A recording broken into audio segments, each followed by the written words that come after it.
सपना।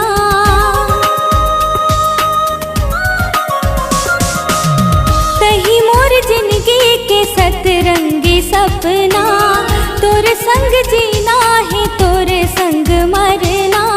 माया मोर रानी समंदर सही गहरा, मोला मोहि डारे रे गोरी तोरी चेहरा। अंतस मराखे हाँ तोला रे। तही मोर जिंदगी के सतरंगी सपना।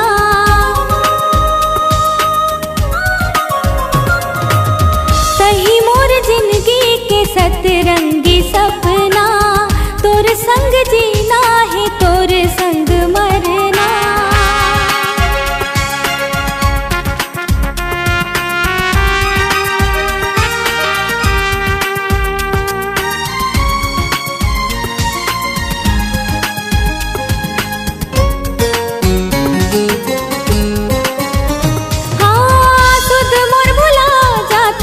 तोर बिन राजा हिरदे मत ही समाए सजना ते आजा।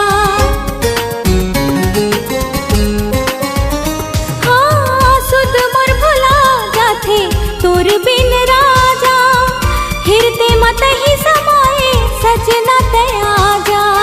जुड़ पुरवाही मोरी संग संग गावत है, चंदा चंदनी सही गोरी लजावत है।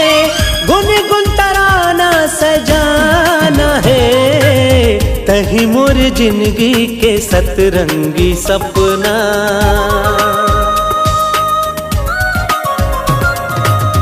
तही मोर जिंदगी के सतरंगी सपना, तोरे संग जीना है तोरे संग मरना।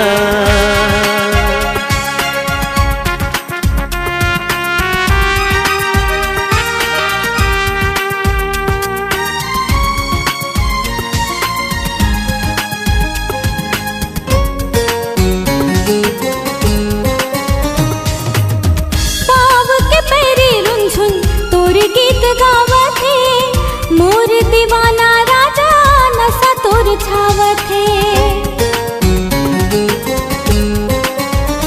हाँ पाव के पैरे रुंझुन तोर गीत गावत है, मोर दीवाना राजा नशा तोर छावत है। बगिया मकू के कोयल सबला बतावत है, भौरा कलीला चूमे प्रीत धुन गावत है। कोमल लव यू मुड़ जाना रे। तही मोर जिंदगी के सतरंगी सपना। हे तही मोर जिंदगी के सतरंगी सपना, तोर संग जीना है तोर संग मरना। माया मोर रानी समंदर सही गहरा, मोला मोहि डारे रे गोरी तोरी चेहरा। अंतस मराखे हाँ तो